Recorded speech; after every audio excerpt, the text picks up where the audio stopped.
interesting. But then I got to be, the turd in the punch bowl when I have to question on their, on their bank statement, like, yo, dude.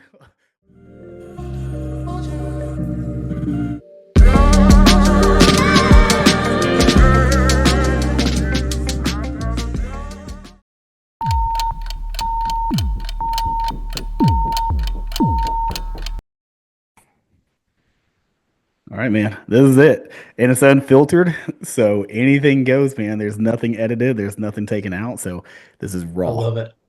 All right, man, let's do this. I'm excited. Thanks for having me on. Yeah, man. No, this is so obviously I'm trying to do this a little bit more regularly. Okay. Um And so, I'm trying to get through a list of people that I really think would be a good fit. And, honestly, man, just talking to you, you're fun to talk with, man. You're awesome, dude. Phenomenal personality. And so it's like, you know what, man, Marcus, I guarantee you Marcus got some really good stories in this industry. And I was like, I want to know. Like, I'm so curious. So I'll let you kind of introduce yourself, man, because all this stuff will be on YouTube and Spotify. Okay. So yeah. Yeah. All right. Well, my name is Marcus Soto. I'm here in Clarksville, Tennessee. I served 20 years in the Army, and most of that time was here at Fort Campbell, Kentucky. And so when I was finishing my career out, we had four children at the time. When I started, we had three, and it was right before COVID happened. And we bought and sold several times in Clarksville, and we had great agents, but we always sold our properties and didn't know much about the VA benefit or really think about investing. And then with the last house we had, it was a nightmare. We I was getting ready to deploy. We just lost my mother-in-law. She was helping out at our current house. Our Mm, oldest son got diagnosed with autism. mm. And we had a beautiful place. It was, I think it was a four-bedroom, 2.5 bath, detached two-car garage on 6 acres. And we got it at a Wow. smoking deal. But I was Wow. gone half the year. And Right. so for training events, other things, and one thing we didn't think about was like the maintenance of it. Hey, who mows it when I'm gone? My wife wasn't mowing that sucker. And but my mother-in-law, she took care of it. She took Yeah. care of Robbie, our oldest at the time. And Mm, then I came back from a trip, and then she ended up having a brain tumor and passed shortly after. mm. And I was getting ready to deploy. And so we looked at everything and was like, hey, we're just treading water here with this house. We're spending, everything we plan on saving, we were spending on medical bills out of pocket. Mm. And we we ended up deciding we were going to downsize and save money so we could take care of Robbie and try stem cell therapy. Sure. Well, when we rushed everything, we got into a house and we really shouldn't have gotten it. I really wish we would have taken that time and just stayed put where we're at and deal with Sure. it when I came back from deployment. Huge issues. I went under the crawl space with the home inspector, and there's a bunch of like gray material there, organic matter, Mm. and he said, "Oh, that's nothing. That happens all the time. This isn't that bad. Just take some bleach water, spray it off."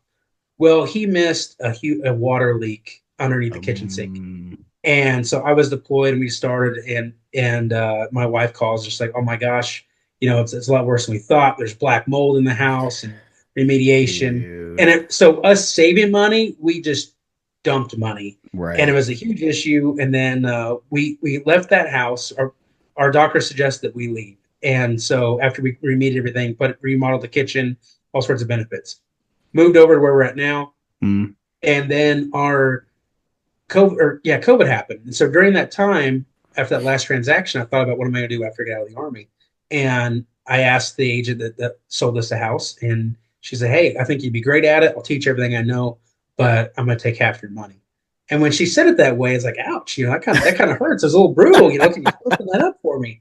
But Jesus. COVID happened, and I had more time at home, Yeah. and that's when I started my exam. And so I studied online, Yep. and of course, there's a rule, I forget what they call it, but it's basically like, hey, if wait till the last minute only takes a minute, basically, Yep. it's 6 months online training. Well, I started at night and then took several months off, and I got to that final month, and like, hey, you can either renew, or like you have to be tested within a month, or either this expires or we need to extend. So I crammed and passed my 60 hour, my 30 hour. I was able to take my state national test one time and pass. Nice. And then I joined Keller Williams, Nice. and they were great with me. Melissa Powers at the time, Rivera now, she was my Mm. broker. She met with me that night, and I was still working a full-time job as well. And so starting off, Gotcha.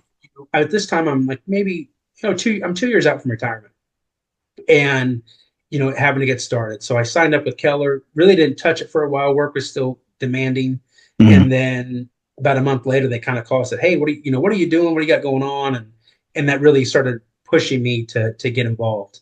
Got you. And at this point too, it was hot and heavy back then. So this is like March of 21 is where I like Mm, really got going, yep. and it was like you had to be. It was so chaotic. It was Very. fun, Yeah. but it was like you had to, the highest and best offers. But hey, it hits the market and you're showing immediately. And then, Hmm. maybe calling the agent and pleading your case. Everyone's writing love letters. People are baking cookies and dropping them off, Yeah. stalking the sellers and friend requesting them and telling their story. And Yeah. hey, here's where we're coming from. Here's our family, Hmm. and like sending pictures. And then people start talking about, hey, you can't do that because in case there's any like say you don't get the offer and you think it's racially related or something like that. So Yeah. it caused a bunch of issues. And so my first buyer, they they had the cash, but Hmm. they didn't want to go above and beyond. They didn't want to pay out of pocket over everything. Hmm. And I think where the price point was, I didn't see much of the new construction, and they sat on the sidelines. They ended up renting, and then Well, they left here, Fort Campbell a few years later, and then they bought their next duty station. But I wish I could have done better with that one. But at the same time, everyone, when it started getting crazy, no one really knew when it was going to stop, yeah. and It's we didn't know it true. was going for as long as it was. Yeah. And then so it was a good transitioning time. But as I got ready to get out of the army that final year, that first interest rate jump hit, and it kind of shocked a little bit. It really Mhm. stalled everything, and then it made Yeah. me question my decision. Like, oh, should I be in this? Should I add another job? But I mean, Yeah. I love it. I love Yeah. people. So really, what got me in is that my past experiences, Okay. and I joke with other people. It's like, man, I have no real talent.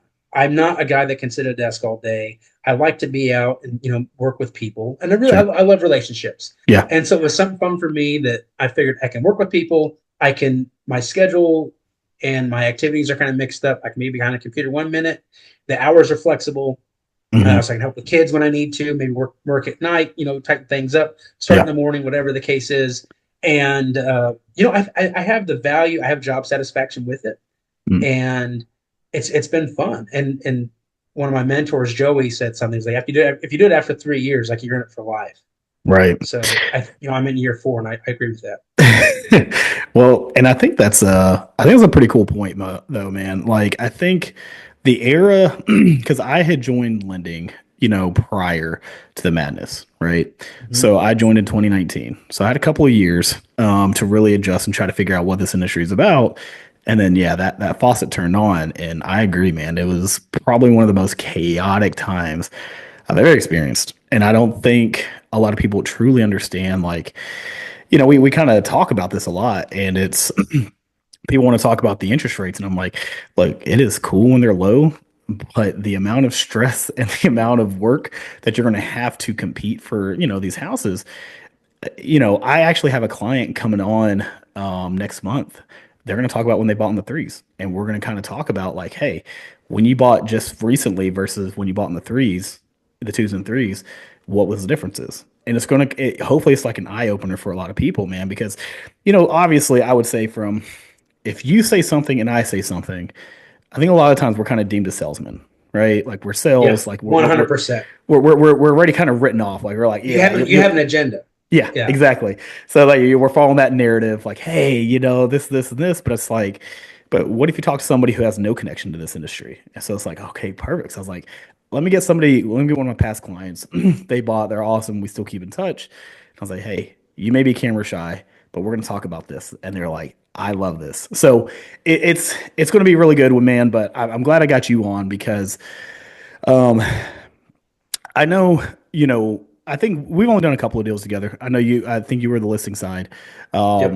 But I mean, I don't know, man. When we're at events and stuff like that, man, dude, you are fun to talk to. Like you're just, you say a lot of things that make me think. Like you kind of say things that like I'm like, okay, well, I didn't see it from that perspective.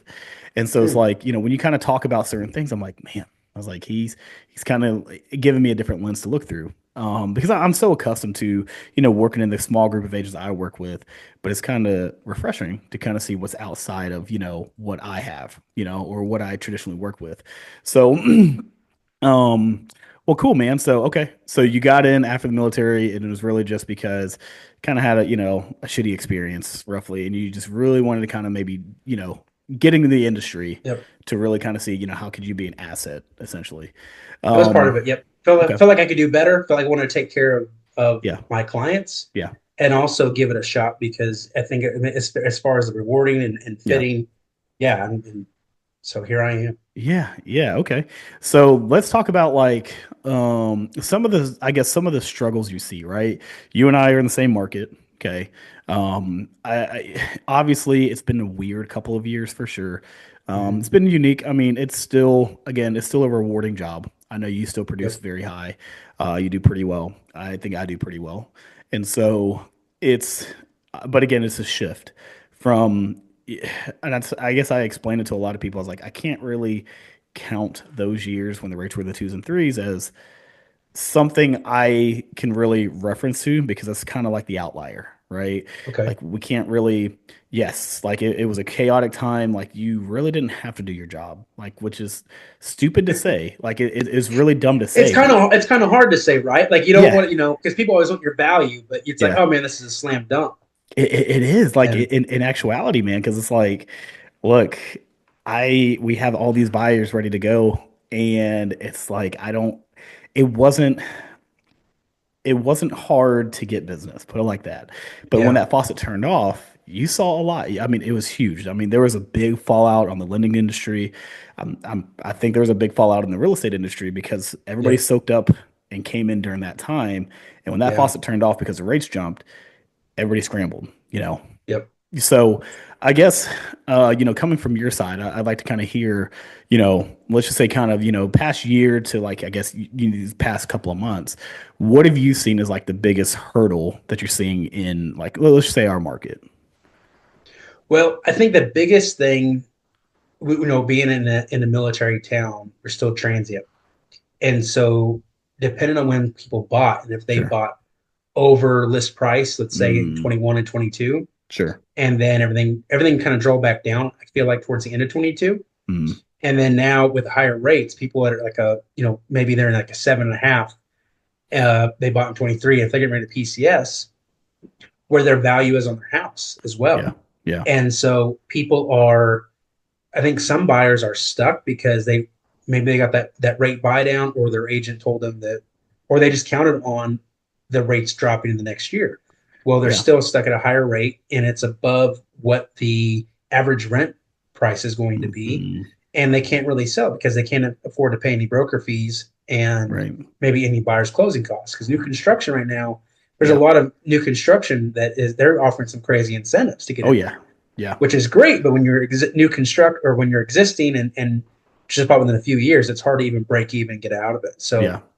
I've had a few clients that have hit me up lately, and they're like, "Hey, should I rent or should I buy?" And Yeah. going back to what I said about the education, um, you know, telling people about my mistakes, and maybe they can evaluate what's best for them as well. Yeah. And because it never really came to my mind. I thought, well, I had to sell this house to get the other one.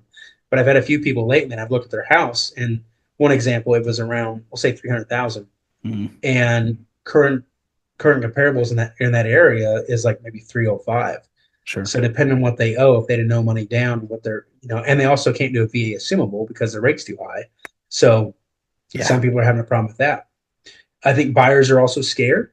A lot of people Mm, right now feel like that, just as we get pinched more and more, yeah. everyone feels, and of course, everyone's been saying since the past, 4 years, the Yep. crash is coming, the crash is coming. And maybe at some point, maybe will it soften? What will it look like? Who really knows? There's Yeah. obviously a lot of factors in that. Maybe you probably more insight than I do.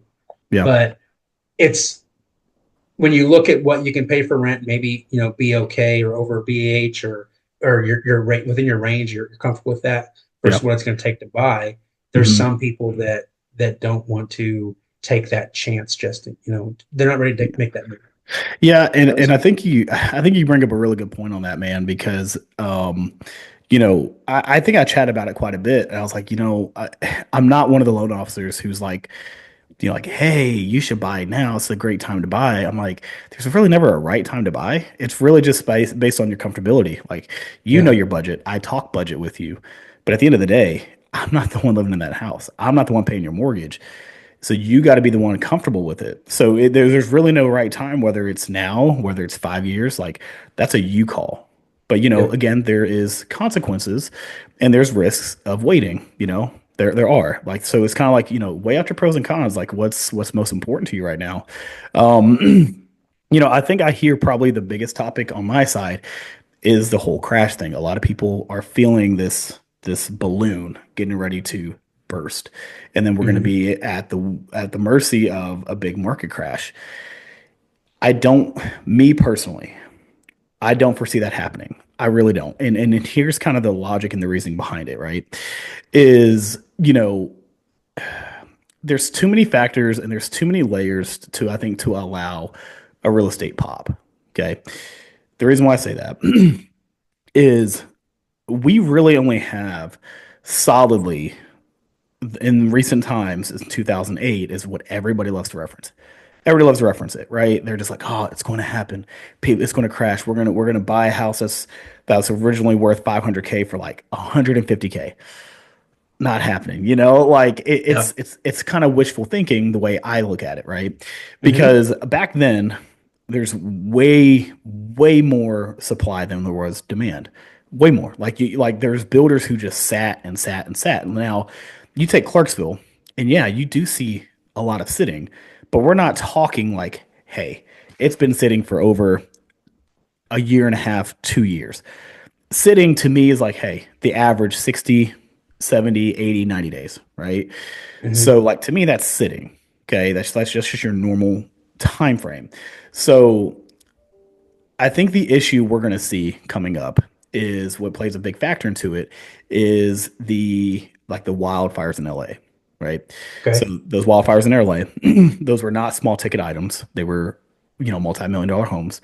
And then you also, the natural disaster in North Carolina, the floods. Hmm. So it's going to put a strain on building material. I've already talked to a couple of builders and they already know. And obviously, we won't get too political on here, but Trump's tariffs that could play a factor into some of their materials, not all of it, but some of it. Well, so what are builders doing? They're buying up while they can before any kind of increase, and they're also bracing for that shortage because a lot of material is going to be going to LA and North Carolina. So two of the builders that I've talked to, they're like, yeah, like that's kind of what they're honing in on, and they're trying to liquidate as much cash as they can to scoop up because if it goes up, they have all the margin, right? They got Gotcha. it. They got it beforehand.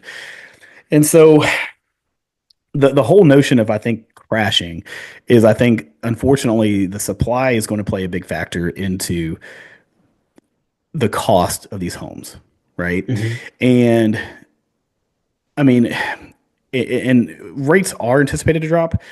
We've been waiting for it for a while. They are in a much better position this year than they were last year. Yep. But I think in Q4 this year, so quarter four, is when we're hoping to see some nice improvements. Now, with that, if rates drop enough, obviously, what does that do? There's more buyers that come into the market, right? It's not going to be, again, as chaotic as back when the rates were in the twos and threes, because back then, houses were a hell of a lot more affordable. And again, their wages could support, back then, like 320 was like, that was a big deal. 320 now Hmm. is our norm, which is crazy, Yep. Because I remember when I got my first $300,000 house, and I'm like, yo, I'm like, this is cool, man. And then now I'm like, man, I was like, this is just the norm. And Yeah. so I don't see it being as chaotic as it was before, but there are tons and tons of people who's been waiting on the sideline. They're waiting for these rates to drop just so they can get bumped up into maybe a different bracket for buying power, Yep. right? And so again, what's this going to do? It's going to soak up whatever's currently on the market, new construction, maybe a little bit of existing, and then we're going to kind of circle back around to that same supply and demand issue we had back in the rates when the rates were in twos and threes, which again, in return, will cause these houses to appreciate rapidly. right? Gotcha. And I think that's and coming from a lending standpoint, I really see, unfortunately, like that that gap of home ownership, it's going to keep getting bigger and bigger because Yep. unless we change something in the United States where people get paid a little bit more, right? I don't foresee really like I don't know how there's really no way to make them affordable, man. Like it's coming to a point where I mean, what a $1,300 I mean a 1,300 square foot home, 3 bed, 2 bath is upper 200s, lower 300s. Well, I mean, man, like that's probably the max for most people's budgets, but that's supposed to house like a whole family. Now, Yeah. growing up, man, I lived in a 1,086 square foot home with my parents. It was Hmm. $60,000 in Clarksville, and it worked. We were a family of four: mom, dad, I had my sister, so it was us four. We made it work, right? But unfortunately, I think with today's times and how I know it's going to sound stupid, but how much stuff us as Americans have compared to what we had back then, you Yeah. that's not going to work for a lot of people, man. They need space. People want space, and like so, I get it. Um, so I don't foresee a crash happening. Again, I think maybe a little bit of a softening could happen where maybe things like I think it'll come up like this and then maybe plateau just a little bit. I don't Yeah. foresee it coming down because another analogy I like to use is like think about a vehicle, right? Even though a vehicle is a depreciating asset, a house is an appreciating asset. When's the last time you seen a vehicle come in like, hey, we got a brand new 2025 Ram 1500, but we're going to sell it to you for 40K, brand new. You're like, I just paid 60K for it last year, brand Yeah. new. Yeah. So it's kind of the same thing, because people keep buying it, they have zero reason to lower it, none. Very true. And so it's kind of the same thing with houses. Like, even though maybe our market doesn't fully support, like maybe like, hey, it may not get super chaotic. The crazy part is there's so many pockets in the United States where it's still very competitive and there's so much competition. Like Arizona is a sweet spot. I know two of the lenders I know in Arizona, they go into multiple offers. They go into bidding wars. Really. And one of my past client, her name is DJ. She bought here, phenomenal transaction, loved it. Could pick any house she wanted. She just moved to up north. She sat and she looked for 6 months and she lost out, I think she said 13 homes because that's how chaotic it was. And so I tell a lot of people like real estate is very area based. Just because Yeah. you may see real estate a little bit slower here, it's being offset of somewhere else. And but that's still causing the overall average of homes to appreciate. And so like I don't see a crash. It will again, a softening. Yep. I can definitely go off of that, but a crash, I personally don't think we'll ever see that. I think people got way too much equity in their home now, especially when they bought in the twos and threes. It's Hmm. super hard for people to go to bankruptcy on those because it's like if you need to sell, you got a ton of equity, you can peace out. You know, so I think the people that may be in danger are again the people like you were talking about. I bought last year. I can't get out from underneath it. I can rent it, but I have to pay now an overage to cover the difference. And that a lot of people can't do that because again of how the economy is currently still, it's Yeah. still hard for a lot of people. So I see that factor playing a big factor into it. But I think right now there's a lot more options to help people out in those situations to where that maybe they don't have to face it as hard. But yeah, as far as the crash goes, I don't see a crash coming personally. Personally. I thought I'm in the same boat as you. Yeah. I don't think it's going to get that bad, but of course everybody, everyone wants to time it perfectly. Yeah. And I had somebody else point out, like, so well, cool. If it goes up or it goes down, and you have a home, you either buying low, or Mhm. sorry, you're selling low and buying low, Yeah. or you're selling high and buying high. Yeah. So unless you decide to rent for a little bit and see what else happens, Yeah. you're kind of no matter what, you're just going to ride the wave. Yeah. Yeah. And I agree with the softening. I think we're seeing that already. Hmm. Just looking at some comparable houses for other people, and I look in certain neighborhoods, and like, man, I really thought it would be more than this. Yeah. Or seeing like, I remember a specific neighborhood, the houses there are in the sixes now, but I remember them seeing them in the sevens, Yeah. and it's kind of wow. I'm surprised to see that. So, I think it is. it is changing a little bit. Yeah. And No, go go ahead. ahead. You go ahead.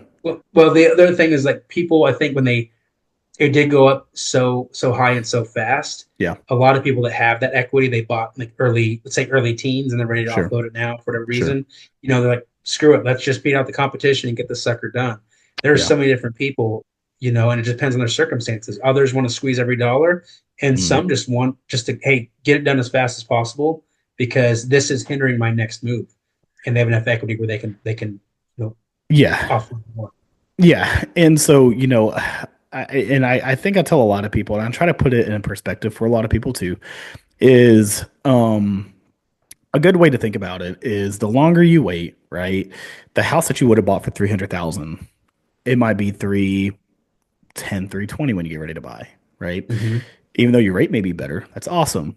But the fact is you just lost out on that equity. That could have been yours. That could have been money you've already grown, that you've already invested. That's your money, right? And I was Hmm. like, 'cause, you can always refinance. Yes, there's cost to refinance. A lot of people, I hate this, man. A lot of lenders saying, "Oh, I'll refinance you with like, no cost." And I'm like, no, there's cost, man. Well, it's There's going to cost cost. it. Yeah, Yeah. there's cost, man. It's not as high as like a purchase, but there's cost. So it's like, I don't. I just tell people, it's called cost of waiting, man. Like the longer you wait for, to purchase, you're missing out on an opportunity that, you're ending up paying somebody else's equity when that could have been Yep. your equity. Um, so yeah, and I think you and I both kind of see the same, very similar challenges, man. A lot of people are very fixated on the rate. Yep. Um, you know, but here's kind of my thing is again, because we're in sales, it doesn't matter what I say because it's always going to be like, oh, well, you're just telling me this because, you're in this industry. But to me, rates are fickle. They come and go, man. Like you Yep. can't control it. I can't control it. So it's kind of like, yeah, you're paying more on the rate. Like it's unfortunate, but it's still not technically a bad rate. Like if you kind of look at over 10-year span, right? Or we could even do, yeah, let's do a 10-year span. We're actually about average. So it's slightly elevated. Don't get me wrong, it's slightly elevated. But you take out the years where we had the 2s and 3%. You take that out completely. Prior to that, we were in the 4s and 5s. Okay. Hmm. So we're not really too far off of that. I mean, yeah, we're in the sevens. Like right now we're in the sixes, low fives. So Okay. yeah, so we're tracking to get back, which is good. Yeah. But I think kind of again perspective is like I think so many people are they can't unsee their opportunity that they could have had when the rates were in the 2s and 3s. They can't unsee that. So whenever they see a 6%, they can't stomach it. They don't want to stomach it because they like mentally they're like, you know what, I can wait. Let's see if the rates get down a little bit lower. And it's just like it again, it's cool and I respect that. It's just you do miss opportunities because it will cost you more if you're not careful because if the market gets competitive again, you know, if these builders start catching wind of that or these sellers, a good agent or a good listing agent, they'll say, "Hey man, the market's really competitive right now. You're probably gonna have multiple offers on your house. I we should find the one that maybe where we can save you the most money." So like yeah. So that means like, hey, all these people that waited, you had the opportunity prior to get your closing costs paid for, right? And your Hmm. incentives. But if you True. wait, Very true. yeah, if you wait and things get a little bit busier, you have a 50-50 chance of you may now have to pay your own closing costs. And you're like, so you're willing to forego 10K in order to save, let's just say $200 a month. Yeah.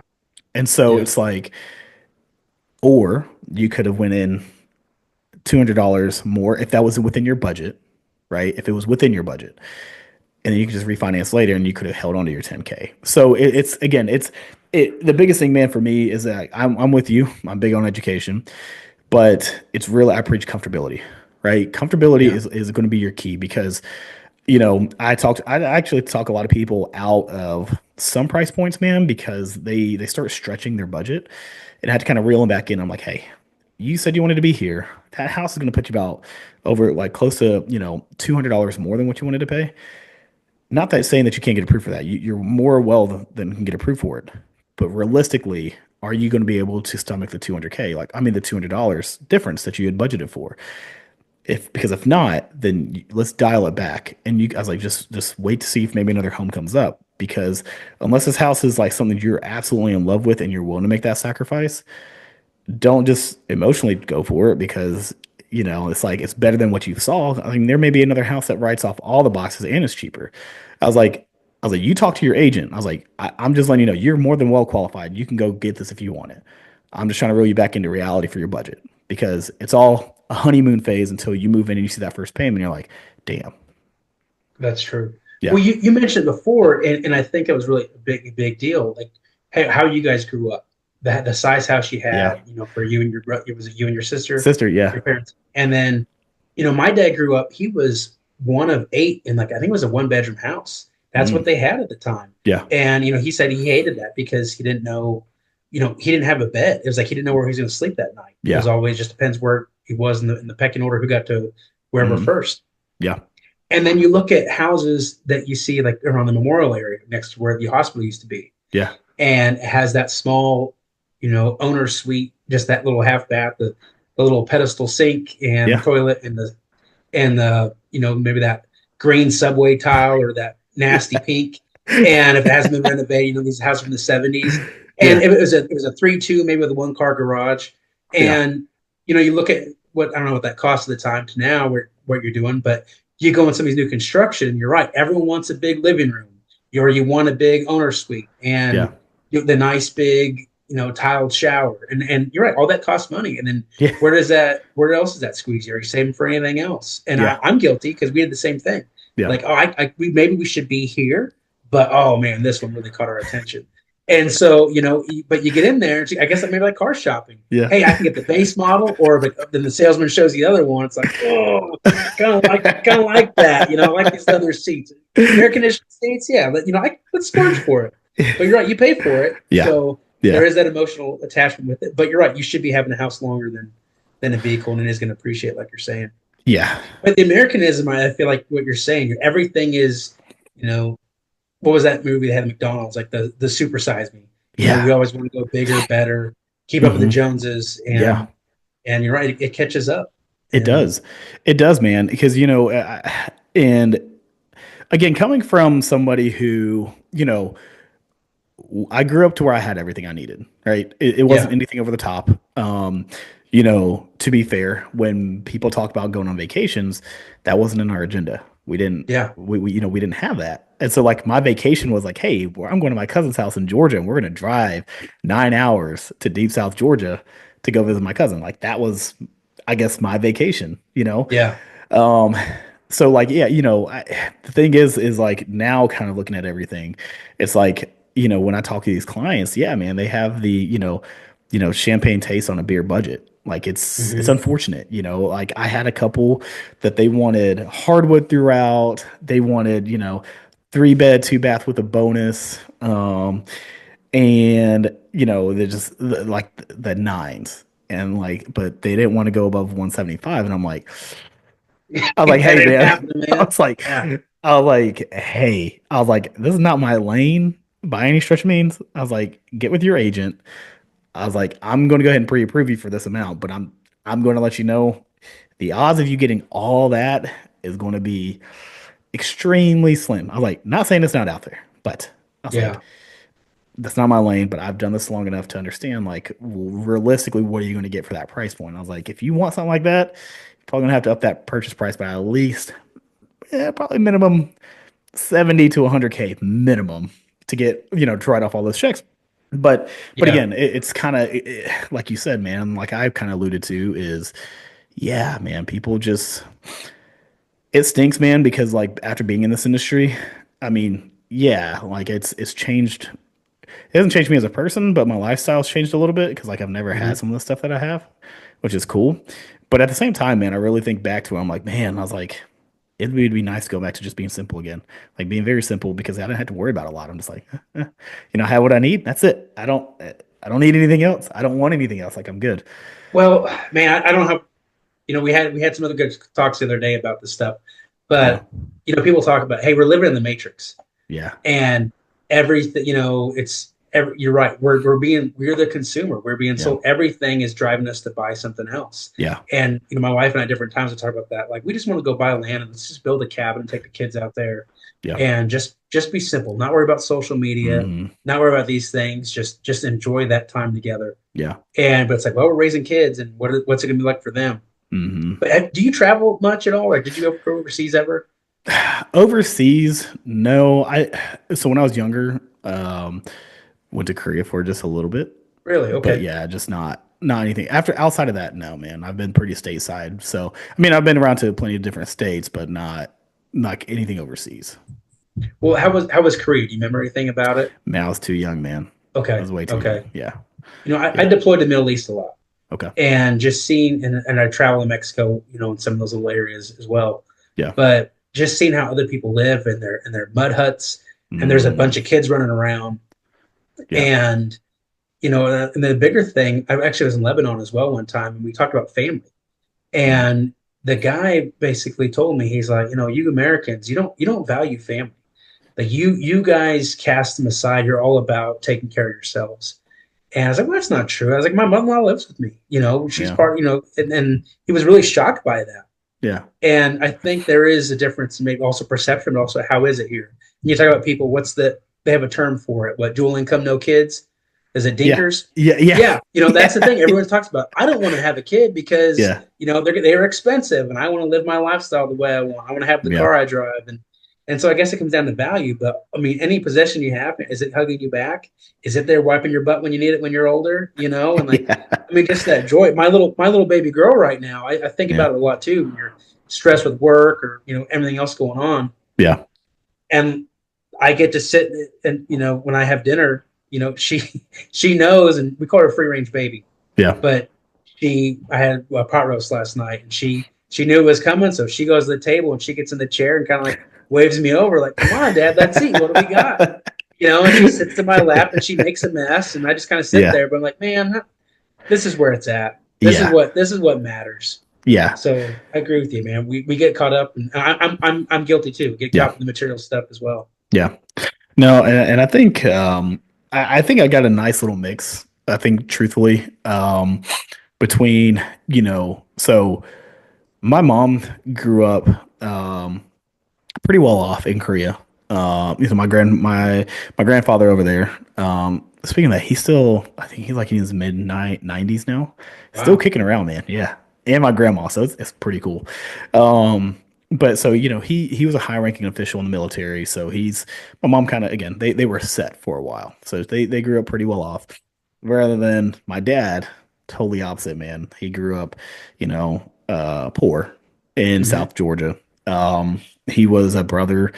Um, he's the only. I mean, he was the only boy of the family. Um, and just knowing where he came from, where my mom came from, it's kind of like I got both traits because like there are times, man, where I'm like, I don't need this. I don't need this. Like where rather than some people are like, oh yeah, no, no, I'm definitely buying this. It's cool because I can afford it. I can have it. I'm like that to an extent sometimes, but there's a good chunk of me where I'm just like, I don't need it. Like I have Yeah. more than what I need. I don't need it. Yeah. Um, but yeah, man, when it comes to, the you do see the shift though, man. Like, obviously with people's budgets and all that, kind of going back to the real estate, you do see people trying to press their limits, trying to buy the Hmm. top end of their budget because what they see roughly in their budget or in their purchase price or in their price point, it's not really what they want. So they really try Yeah. to like, hey, well, what about if we look at 235? Even though I know I'm good at 225, what does 235 look at? What does 240? Can we go up that high? Hmm. And again, it's because like I'm all about being picky. I mean, sure, you can be picky when there's plenty of houses to pick from, but at the same time, you have to be a realist because it's just like there's some. I think I talked to a lot of first time home buyers where Hmm. they want to ball out in the Yep. aspect of everything's got to be perfect. They have to have their dream home as their first home, and I'm like, I was like, look, the whole point of real estate is like let's get your investment going. Like let's get you a starter home and let's build that to where it's a stepping stone for your next house. Cause I tell a lot of people, I was like, okay, when you were in high school and you got your first car, was it your dream car? Probably not. I was like, it was definitely probably something like mom and dad could afford. Okay. Yeah, whatever they Yeah. gave you. Yeah. And it is what it is. And you took it and hopefully like I loved mine. I love my car to death. It taught me a lot. Like I loved it. Was it my dream car? Absolutely not. But Yeah, it was a stepping stone. So I kind of again try to reel people in and I'm like, look, I know you're stressing yourself out. I know like you're not finding all the stuff that you want in a house in this budget. But, the longer you wait to try to find this house too, or maybe you're being too picky. Like there's a difference between being picky and being too picky, in my opinion. yeah, You know, um, because the longer you wait, the house that you're looking at 225 now is, is not the house that you can find at 225 now is not going to be the same house, you know, at the end of the year. The 225 budget at the end of the year is going to be a totally different kind of house than what you could buy at 225 now.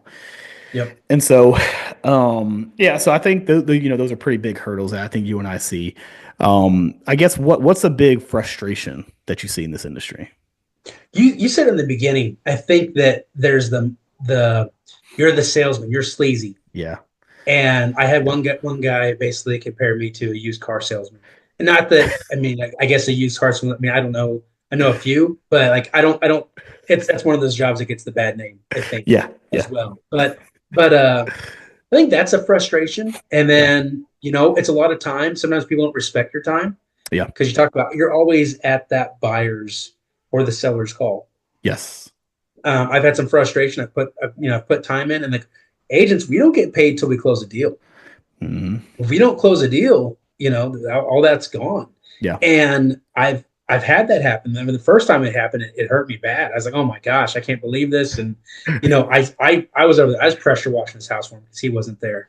And yeah, I had open houses all the time, all the marketing material, my pictures, everything else, coordinating other people for repairs. yeah, But where it was coming off of that time frame of in 22 where people were getting that all-time high price, but we had that rate jump and it stalled yeah, everybody. yeah, And looking around and showing them comparables, hey, here's what else is sold around you. And we needed to drop the price. We didn't want to drop as much. yeah. And then our contract was up after 6 months, and he ended up trying to put it on up for rent, and then ended up for selling it for probably 50,000 less than what we Wow, had it for. But it just took wow, that time to where he was willing to offload it. yeah, And so that's a frustration there. I think, but going to the time frame of people, thinking that you're available every weekend for the open house or those showings. And yeah, yeah, I'm married and have 4 kids, and plus anything I want to do as well, or yeah, other clients. Sometimes yeah, people don't appreciate that you have a business and it's not just you at the time. yeah, Uh, those are the big things. yeah, I was going to ask you, yeah, what got you into the industry? Because you started at 19, but like what was your yeah. driving factor? Well, so here's the thing, man, is so one of my best friends from college, he was actually worked here. And so like so at the time I was in Oregon. That's where my sister and brother-in-law were at. I worked as a wholesale regional manager. And so I used to drive like a box truck around. I used to stock shelves. And eventually I got to a point where I would just go with an iPad and just order people stuff, try to, like, hey, if I need to compete with a different store, whatever. So like there's a little bit of sales in there, but like I still never had that, I don't know, sales mentality in the aspect of like, hey, let me tell you what you want to hear, not what you need to hear, right? I tell everybody I'm the exact opposite. Like I will rip things off like a band-aid, and if you don't like it, I'm so sorry. Like I'd rather just be upfront with you at the end of the day. Yeah, Um, yeah. so I did that, but then when I knew I was coming back, because I knew Oregon wasn't the place for me, I didn't really like it out there. I asked my buddy, I was like, "Hey, well, how do you like lending?" And he's like, "Oh, it's great, man." I was like, "Okay, cool." So then I called my dad. I was like, "Hey," I was like, "Well, this is the," so they had just sold my childhood home that we grew up in, and they were under contract on a new build out here in Sango Mills. And so I was like, "Hey," I was like, "Well, now that I'm coming back home, my buddy does mortgages." I was like, obviously, I know you guys are getting a mortgage on your house. What's your process like?" And he's like, "It sucks." He's like, "Because I can't get a hold of my lender." He's like, "It's no." It truly sucks. And he's like, he's like, I don't get it. He's like, I'm helping these people, make their commission, make their money, whatever it is. But that's all you're doing. Like you're not communicating with me, or if you're not answering my questions, or he's like, I don't expect you to drop what you're doing to answer me right then and there. At least respond within a day. If you're not responding to Yeah. me within a day and you're doing 2 or 3 days, he's like, okay, there's a problem. You know. Um, so I was like, okay, cool. So I started kind of analyzing it, and I started to do a little bit more research on it, and started going down like a little rabbit hole, and I'm like, okay, let me see what the real estate industry is about, because from there I didn't really know the big difference between realtor and lending, like mortgage loan officer. I was like, Hmm. sure. I was like, all right. I was like, I always knew what a real estate agent was. I was like, Yeah. how what's the difference between that and a lender? So I started digging in, so I was like, okay. I was like, okay, I see. So I was like, I'm more of the money guy to help people get, approved, versus like, hey, let me get the fun job. I call you guys the fun side, because you guys get to get them. Hey, you guys get to kick down doors. You guys get to show them they're happy. A lot of times, Yeah. it's a That's joy. true. I mean, it can be exhausting, but then I got to be, the turd in the punch bowl when I have to question on their bank statement, like, yo, dude, why'd you deposit this in here? Why do you need to know my business? No, Yeah, I'm sorry. I don't want to take that title from you. I feel like the underwriter is the turd in the punch bowl. you're right. Nobody likes the underwriter. You're very right. You're 100% right. The punch bowl. But no, so I started doing more research on it, man, and I started looking up some YouTube videos, and I'm like, man, like, what is it truly like? And then so I was like, all right, well, let me see what this is all about, and I'm gonna give myself, I gave myself a time frame. I was like, I'm gonna try to do my best for the first 6 months. If it's not what I want to do, or this ain't Yeah. it, maybe I'll try real estate, something different. And so came here, got the job, man, and I fell in love with it, man, because it's a very, I'd still say it's a very unique field. I don't think it's a very, I'll put it like this. I've seen a lot of, just like you see from the agent side, you see a lot of people come and go. So it's the Yeah. same concept. Um, I think the biggest thing though, man, that separates a lot of people is like your IQ in this industry. So like, I had a podcast with Joey Williamson and Chris Hodges, Gotcha. and I told them, I was like, you guys have a very high real estate IQ, because they do like a lot of investment. They know Yeah, they're how to do, great. like, Yeah. yeah, they do a great job. I think even you have a very high real estate IQ in the aspect, because you know exactly what you're talking about, man. Right? You're not, Flatter. um, well, because like I can promise, if I line up 10 different agents, just like I can line up 10 different lenders, okay, the odds are about 80% of them, 75 to 80, are going to give you a vague bullshit answer without being able to explain something to you, which is sad. It's very sad. The other 25 to 20% are going to be the ones that can explain everything to you Barney style, because they truly understand it, and they can help you grasp the concept of the process, what you can and can't do, explain everything in detail, versus, oh, I'm not sure, or oh, no, you can't do that. And it's just like, like a good example, right? So here's kind of a pet peeve of mine, and you let me know how you feel about this. Okay. We Okay. offer down payment assistance. Okay. Hmm. I don't promote down payment assistance. The reason why, to me, down payment assistance fits for a very tiny market of people. I don't Hmm. believe in promoting it, because it puts a lot of people behind the eight ball when it comes to equity. And now there is a program out there right now a local bank is using, which that's their own funding, where it's like they can get like 15K and it dissolves after five Yep. years. Okay. Yep. I would even support that before I support a THDA loan. Okay. Okay. Yep. The reason why is, let's look at the average appreciation of each home. Okay.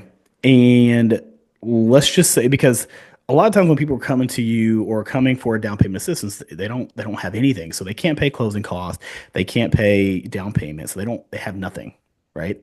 So let's say you have THDA. Well, you can take the 6 grand, okay, Hmm. where there's no payment on it. Cool. Well, 6 grand's not going to cover all your closing costs. Yep. And 6 grand's not going to cover your down payment, most of your down payment, because unless you're buying, a house around 250 roughly. Yeah. Okay.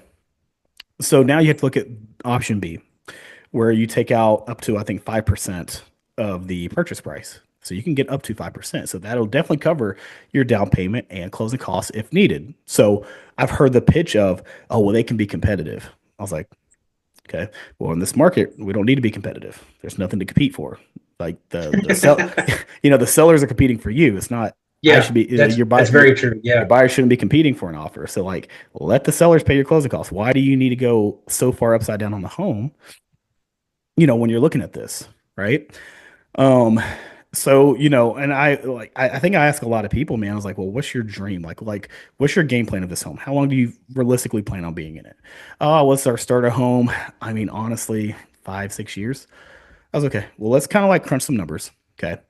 Let's just say, we're not going to look at like, the market shifting and we get crazy appreciation, which I think it will happen, but let's play worst case. So let's just say, your house appreciates at what, 3.5, 4% roughly for Mhm. Montgomery County. Cool.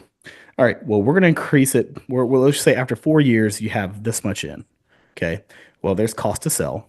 Okay. You take that away versus now what you owe on the house. Okay. Versus what now you borrow that money for, are you going to be able to at least break even or are you going to have to pay in? Because the problem I have with a lot of the things too is it also restricts you from refinancing because when you refi, Yep. that money's due in full. So I was like, okay, you're kind of, and I tell a lot of people, I was like, look, it's okay if you understand the whole process and you understand the loan. Because like if let's just say you get a 6.75 right now for THDA, but by the end of the year, we can get you down to 5.5% because rates have cooled off. What are you going to do? You can't refinance. You got that Yeah. second lien. There's nothing you can really do. So now Yeah. you're unfortunately stuck. While everybody else is reaping the benefits of refinancing, saving, 120, $150 a month, you're stuck. You can't. Your hands are tied. So I explained to a lot of people it's you can't think about the now. I have to look at your future. It's not just like, hey, let's get you in a house now. Let's look Yeah. at like, does it make sense? Like, okay, is this going to be your forever home? Like, let's say somebody's older and they've never owned a home, but they know like, hey, once I get in this house, I've always wanted to own a home. This is it. Perfect client. I don't foresee you moving. Go for it. Okay. Um, a big pet peeve is VA when they do THDA. I cannot stand it. Cannot stand that with a and a grunt it dude it gets me so worked up because I'm like, yo, sellers are paying closing costs. They don't have a down payment. At what point do you even That's true. Why do you do why that? are you even Yeah. pitching this? Because I was like, Yeah. you understand they're already going upside down for the funding fee. Now you're adding another, let's say they utilize the full 5% for Hmm. whatever God reason. Like I've seen a VA client, they were upside down 12,000 from the original THDA plus their funding fee. And so I'm Yeah. like, Gosh. yeah. And so I was like, kind of the same situation. Like, well, hey, I want to refinance. And I was like, cool. Well, I was like, there's not enough there. I was like, man, you got too much. Like, you got the second lien that I can't really do much for you, man. Yeah. And so, again, that's why I'm not a big promoter of it. I think it's an option. I just don't. The reason why I have a problem with a lot of people who pitch it is the sales pitch is, hey, don't worry about the money. We'll make sure you get in with none of your money. Okay, you'll have the second lien. Here's your rate. So don't worry. Like if you're worried about the down payment, here's some money for you, and then you guys go find a house. But you don't tell them, oh hey, well if you want to refinance, dang, Yeah. you can't do that. Or They don't know hey, about the strings that are attached with it, or staying in the home a period of time without correct. penalty. Yeah. See, and I Especially with VA. yeah. So Yeah, and see, and like, but that's where it comes to the IQ level, right? To me, I call it like the low hanging fruit. Like you're just pitching it because if this person never talked to anybody, they're going to go for that because like for you as a buyer, you're not in this industry, you don't know anything about it. You're like, oh yeah, that sounds good. I get free money. I don't have to pay for anything out of pocket, and I get a house. Perfect. I'm sold. yeah. But I'm Yeah. like, I wouldn't want somebody to do that to me. I was like, I would feel bamboozled if I try to get rid of it and I don't have enough equity because they're like, hey, yeah, you do have this, but you owe like 8 grand to sell this house because you had the second lien you have to pay off in order for you to move. Well, that sucks. Like Yeah. now I'm stuck. Yeah. So Especially if you have to move. Like there's, like I yeah, said, military and people with yeah. PCSing. Yeah. Yeah. So like that's why I'm not a big advocate of it. But again, this is why I talk about the IQ levels, man. Like I try to do my best to educate people on it to where you can make an informed decision for you and your family versus, you know, let me just flash this shiny penny in front of you and then you just take it, Yeah. you Do know? you, so you're really good about social media. You're doing your podcast Yeah, now, yeah. but you're also doing videos. I know Hmm. you have your weekly kind of, I'm going to call it an update with Adam. Yeah, yeah. And, but do you do any like first time home buyer classes, or do you do any, have you done anything like that? Man, I think the last time I did that was a few years ago. We had a lunch and Okay. learn. Yeah. It's something I definitely want to reboot again because I want to be able to like use our office space because like for a while, man, it wasn't as busy, so I got Yep. very lazy about it. But I'd love to do some more lunch and learns on this kind of stuff. Because again, I think more people need to understand that the loan product is good in the aspect of it helps you get into a home, but Hmm. there's other avenues that you can look at. Like people don't know that, hey, mom and dad can help you out, like to get a house or aunt, cousin, somebody, friend. They can get you the money. If they are willing to help you out, I would much rather see you go that route. Yeah. 100%, 10 out of 10 times, I'd rather see you go that route than down payment assistance. But again, I think where it gets a little soiled is it's an easy pitch, it's an Hmm. easy sell, and agents know that the buyers are like, oh yeah, like why wouldn't I pitch? Oh, you don't have down payment? Don't worry. Talk to this lender. They'll Yeah. cover your down payment. Don't worry about it. And I'm like, again, I wouldn't have a problem with it as long as they explained everything. Like Yeah. that, but that's Yeah. I think that's the biggest issue I have. I think, you know the stories as well about, the buyer doesn't know the final numbers. I know you guys have to send the disclosure Yep. beforehand, but Hmm. 3 days out, right then, like, what do they do? They back out. Yeah. Excuse me, Right. but yeah, people get to the end and don't really know the payment, Yeah. and that shock hits them. And then I'm dealing with a lady right now, and that's kind of her thing. Yeah. She says she didn't know the numbers until just before closing, and Yeah. now See, she's trying to work it the best she can.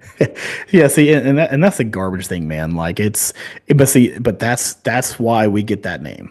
Unfortunately, Hmm. Hmm. I think the statistic was 62 or 64% of buyers have a horrible buying transaction because the Wow. communication and the lack of Yeah. education. But Yeah. it just goes to show you though, man, like it doesn't take a lot to ruin that experience for a lot of people.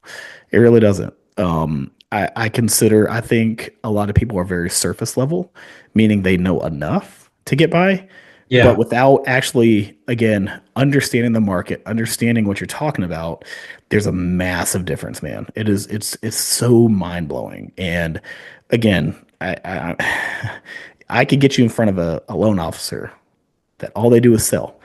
That's all they do. They have no bearance on educating. They're just like, I make sure that you'll have the cheap. I can guarantee you'll have the cheapest cost. You have the best rate. I'll make sure everything is taken care of. Okay, but what else? Like what else can you tell me about the process? Yeah. Yeah. And a lot of people don't understand that, man. Like again, I had a client. They left me to go to a different lender because this lender beat Mhm. me by the rate, which is fine. And then the agent called me 2 weeks before closing. Hey, so and so who left to go with this bank? Yeah. Okay. Well, their cash to close just came in 8 grand higher. And I was like, oh. And I was like, but that's the problem. They buying points. Buying Did they points. slide points in there? They slap points in there. Yeah. And so I was like, hey, I was like, this could be nipped in the bud. I was like, technically, I could have done the exact same thing, the exact same Yeah. thing. But the thing Yeah. is like now you're at the point where, well, they don't want to switch lenders. Now they're just ready to bite the bullet to get the house done. But it's Yeah. just like it's unfortunate because again, it's a sales pitch. That's all they want to do is sell, and that's Yeah. and that I think that's why I keep my circle very small, man, in the aspect of like who I like to work with, and. Like I said, I know you do. I think you do a lot. I see a lot of your listings. Like I think you do. Actually, I think you have a healthy mix. You definitely have a good healthy mix. I think of buyers and sellers. I Um, have. It's been okay. Last year, honestly, I didn't do very well. I was below my I performed yeah, lower than expected, but yeah, I think a lot of people were in that boat. And I did not have a single buyer. yeah, Every buyer I had, they came with the lender. yeah, And so, and then some were like the bigger ones, like Mr. Cooper. I'm sure you heard of them. yeah, And there is a big difference in your lender, like I said, communication. yeah, And we had our transaction with I had his name earlier, but years ago when it was hot and heavy. But your communication, being able to understand and reassure the seller, Yeah. even as the listing agent, reassure Yeah. your seller, like, hey, I spoke to the lender. The lender called me. Hey, this is where we're at. I've got a good timely update, and getting over those hurdles together. First, you Yeah. have a large lender, Mhm. and no one knows where they're at. Or I had one, and this was with another bank, and we switched hands like three times because everyone kept on going on vacation. And Oh we didn't God. know what the deal was. It was like, hey, I'm talking to Sonia. Oh, she's gone right now. This is Suzanne. I'm like, okay, well, no, let me pull up the file number. And it's just like, dear God, guys, like, hey, Yeah. we got it done. But it was Yeah. just like, man, and Yeah. that's why a lot of people you see that they want a local lender. They want to Yeah. know somebody. They want a 931 number or 615, Yeah. and they want to know that they can talk to that person. That guy's going to answer the phone. Yeah. And I think the other part of their value too is like, hey, you guys, you don't work the 9 to 5. Mm. There's times I've called you and we were like 9 o'clock at night, like, hey Yeah. man, I need a favor. And I hate to do that, but I guess I'm working, so I feel like everyone else is working too. Yeah. Yeah. But you're trying to get it done for the client, and Yeah. and it is rewarding at the end. But Yeah.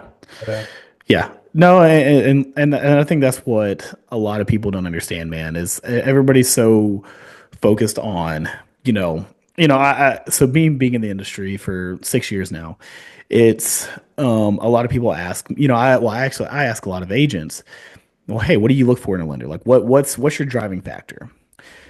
So communication is always typically number one. Okay. mhm. You know what surprises me the most is number two is the rates and the cost. And I'm like, okay.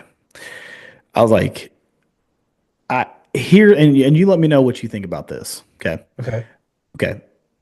I think that no matter what I do, okay, there's always somebody who's going to be able to beat me. I will never be the cheapest lender. I will never have the lowest rates. Like that's just not, it's not, it's not happening because there's somebody that could always beat me, whether they're here locally or there's some cubicle 2,000 miles away, right? mhm.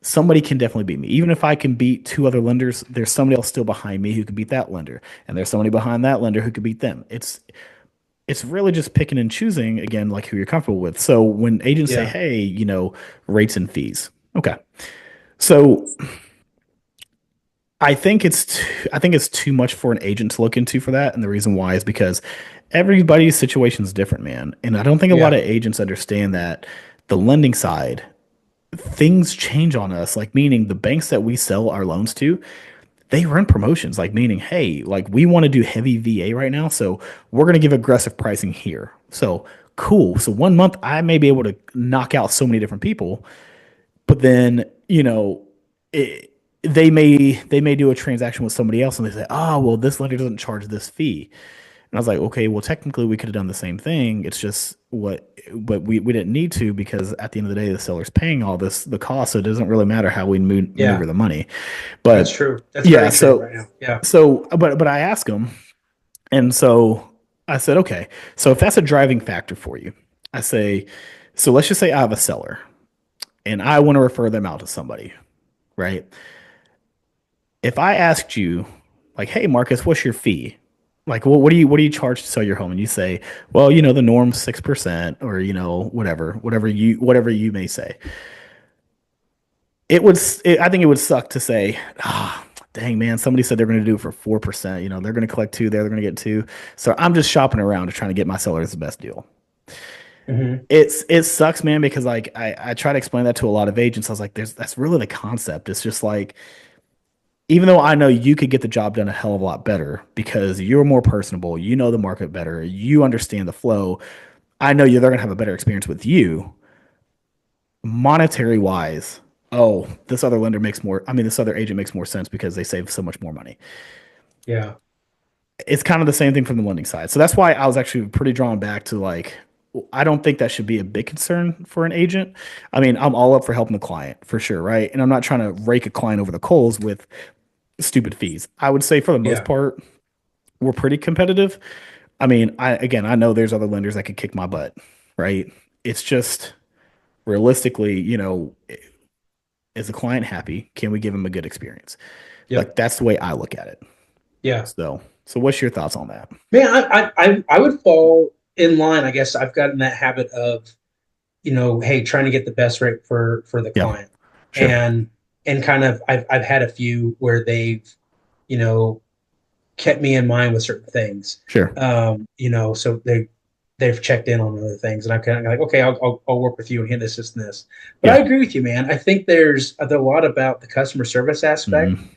and hey, maybe maybe those fees, maybe there's promotions you don't know about, Yeah. but also you're going to get right now. Most of the time, we're getting the sellers to pay those fees anyway, Mhm. and so it's not a difference to you. It's all about getting across the finish line. Yeah. Because at the end of the day, if you lose the loan, there's been times where you've heard stories, or somebody drops the ball, Mhm. and I've had a client where right before closing, we even had the seller sign, but then it came back that they weren't qualified, and then Yeah. so a lot of that is that reassurance. Hey, we've done our checks and everything Yeah. here, and we are good to go. This will close. Yeah. So you bring up a good point, man. I need to really look at that as well, because I think that it's definitely a good argument. Yeah. And like I said, man, it's not anything where, like, trust me, man, there's plenty of lenders out there that can give great service, high level service, and be very competitive. Like, they could, again, kick my butt every day. Right. Hmm. It is not saying like that's not doable, right? It's just it's very hard because a lot of the times, man, a lot of people don't understand when lenders try to scoop up, sometimes when they try to scoop up a market or they want to Yep. be very competitive to win a deal. So here's what I'll tell you. I will get very competitive if it's especially an agent I truly like to work with, right? Hmm. Meaning, if I had to take a little bit of a hit in my commission to make this deal work, to win this deal, I'm going to do it because I want to show the agent, like, I'm going to reassure the agent, like, yo, look, I'm going to take a loss and it's okay, but just understand, Yeah. we ain't missing closing. We're good. Okay. You Yeah. remember, I know the time and this is how good of a memory I have, man. The very first transaction I had with you, I missed closing. And it was because the CD wasn't signed. Like, the husband didn't sign the CD. I thought it was both signed, but he did not sign it. So it pushed us back. Okay. And my thing though is, man, is like I mean, obviously I was earlier in earlier when I first started out, but like now, dude, I don't miss close dates, man.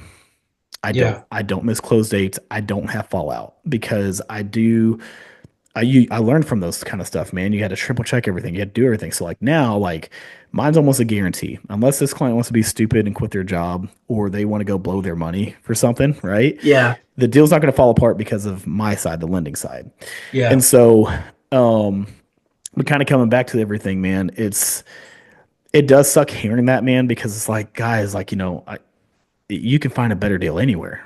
Seriously, I mean, we're going to be competitive, but just Yeah. understand, no matter where you look, Yeah. somebody can always beat me. Just Yeah. like, there's agents out there who will list your house for $500, and it's just like, Yeah. yikes, right? But Yeah. a lot of people don't understand when that happens, man. Your service levels drops tremendously because you're like, what are you gonna do? You're gonna leave me? I'm the cheapest one. Nobody's beating me. Cool. Here you Yeah. go, Yeah. right? So that's where that service level comes into big play, and it's like, yeah, sure, you got a great deal, you got a great rate, but if you had questions, or how was their service level?